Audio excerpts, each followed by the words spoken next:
know, it's like trying to hold the bike up. The Piaggio is so that way. The seat's a little high.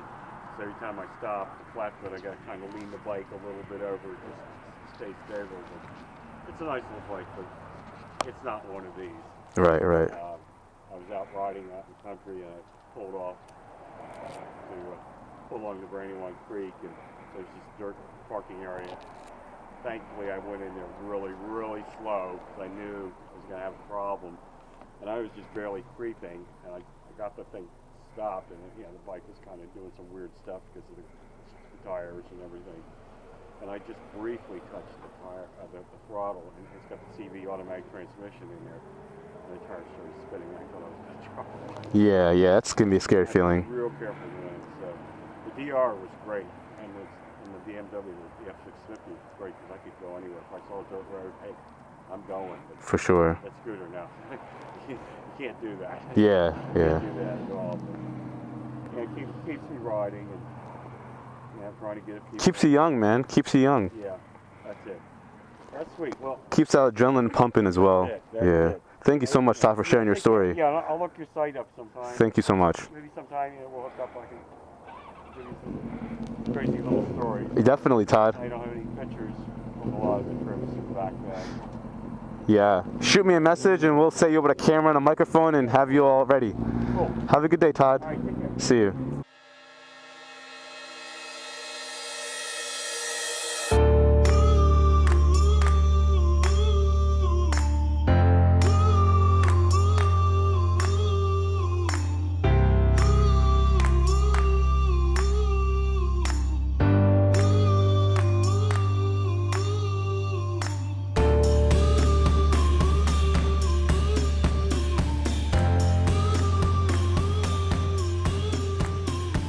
Welcome back to another Motovlogger adventure. We are back here at Power Sports East in Bear, Delaware. Today we have the 2011 KLR 650. It's used, it has some new fairings, and it's a tall one. I'm 6 foot tall, and luckily I'm able to, get on it and, sit it upright, and my feet are flat now on the ground, as you can see.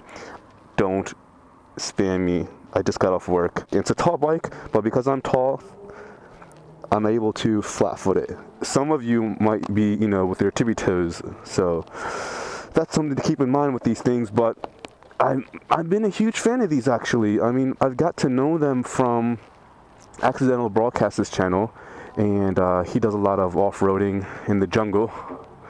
I've seen them riding this thing, and they're durable. They're known for their ability to go off and on road, which is really, really cool. So yeah, let's get this thing started, shall we? As soon as I turn this on, you're gonna hear the FMF pipe.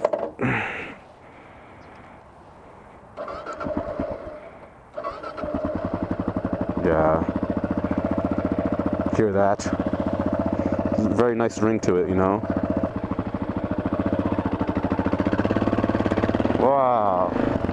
Wow, this might be my first time ever on a dual sport, honestly, Like, I've never ridden a KLR. This is my first time. And for it to have the ability to go off and on road is really, really cool. My first time to be able to experience a motorcycle that's able to do that, Let's give this thing a whack. Wow. Yeah, this thing really, really kicks. I mean, I do have a dead cat, I think it's called a dead cat, on my microphone, so it might be blocking a lot of the sound from the exhaust, but I could tell you, like, it's really, really loud. Which is good too, because like when you're next to a car and they can hear you coming, which is really, really awesome. But I mean, I'm speaking to myself right now, but I can barely hear myself talk because it's so loud. Wow, very, very cool, very, very nice. And it's like upright sitting position. I will say, this seat is really, really soft. I always complain about seats, but this thing is really, really comfy right off the bat. Upright seating position, very, very nimble, very, very light. And it kicks, man. It really, really kicks. I wanted to take this opportunity to get everyone's opinion on what they think about dual sport motorcycles, man. I was never into dual sport motorcycles. Actually, I was extremely biased when I first got into motorcycles. All I wanted was a super sport, I was all into the R1s and the Gixxers and all that good stuff, and the ninjas. But ever since watching Accidental Broadcast's channel, and he really shed some light on what dual sports are capable of and how much fun you can actually have on them, and basically kind of gave me like the practicality side of things. Because I mean, when you're young and getting into motorcycle and all you want to do is go fast and be cool, I think as you get older now, you want something that's going to be practical, but at the same time still be cool, and look nice. So his channel really shed some light on the WR250s, the Yamaha WR250s. That's a dual sport motorcycle as well. And he kind of shed some light as well on the KLRs as well. I mean, he would ride the KLRs around as well and really beat them up. So he kind of like converted me into liking them. He's converted me into liking dual sports rather than super sports. I mean, now, I mean, if I were to get a motorcycle and I'm in Delaware, I would probably get a super sport, just because in Delaware the whole scene is different, like you don't really, I mean, you have places to go off-road, but in terms of practicality, it's not really needed to have a dual sport motorcycle. But I mean, after getting into it and figuring out a lot about Yemen's terrain and even China for that matter, when you're in places like those, we're back at my elementary school, even for places like those, a dual sport would be super practical, super reliable, and would just make a lot of sense in terms of it being light and it saving you money on gas and it being able to go off road and on road. Look at fall, man. Very, very beautiful. Look at the trees changing colors. It's like a greenish and orangish, like a dark reddish. Very beautiful. No leaves, and then come over here. Look at that. I'm assuming it's cargo, but at the same time, if you think about it, if you're stuck in mud, you can really use these handles to, one hand here and one hand here to maneuver the bike and get it out of sticky situations. I've seen on the Yamaha WR250R, where I seen on a broadcast, it comes with like this little strip right here across off the seat, and you can stick your hand in there and grab the seat and maneuver it. Dual sports are really, really meant for their durability and just their ease of maintenance as well. They have cheap parts and whatnot. For those of you who watched the FZ10 ride, I consider that a success. I mean, 1,000 views, and how I also gauge how I know I'm doing something right is if I get thumbs down. So thank you for those of people who gave me a thumbs down as well. It really means that like I'm affecting someone, because if I just get all thumbs up, that means I'm not doing something right. Yeah, and I know a lot of you, I know I have a lot of ghost viewers too. I mentioned this in an earlier video, but a lot of people actually watch my videos but don't comment and don't leave any feedback.